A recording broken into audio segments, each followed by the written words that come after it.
There are two types of labor, skilled and unskilled, S and U, big S and big U. Assume that because immigrants consume different goods and services than natives, increases in immigration results in increases in the relative demand of skilled labor in the host country. Initially, there are 10 skilled workers and 50 unskilled workers in the country.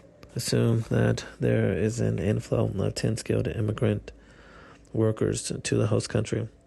The skill premium, the relative wage of skilled to unskilled workers in the host country will A, increase, B, decrease, C, not change, D, it's not possible to know without further information, E, decrease, but only for natives. Question 2. Consider the standard model of the impacts of immigration with one origin and one destination countries.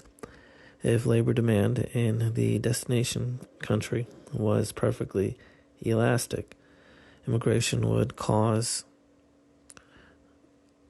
A, wages in the origin country to go up, B, wages in the destination country to go up, C, wages in the origin country to go down, D, wages in the destination country to go down, and E, A and D. Number 3, labor demand in country A is given by W sub A equals 10 minus L sub A, where big L sub A is the number of workers and big W sub A is the wage in country A. Labor demand in a country B is given by W sub B, big W sub B, minus 10 minus L sub B, where L sub B is the number of workers and W sub B is the wage in country B. Labor supply is inelastic in both countries. Assume that initially there were 8 workers in country big A and 2 workers in country big B. If workers were allowed to migrate at no cost from one country to the other, then A, 2 workers would move from A to B, B, 2 workers would move from B to A, C, 3 workers would move from A to B, and D, 3 workers would move from B to A. E, no workers would move. 4, consider the model in which labor demand is more elastic in the long than in the short run.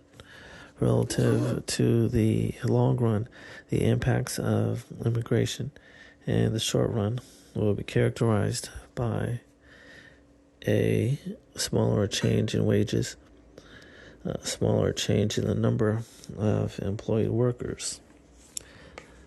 B, smaller changes in wages, larger change in the number of employed workers. C, larger change in wages, smaller change in the number of employed workers. D, larger change in wages, a larger change in the number of employed workers. E, similar changes in wages and the number of employed workers. Number 5, in the standard model of the labor market's impacts of immigration, which of these groups benefit from immigration? A, owners of other factors of production in the destination country.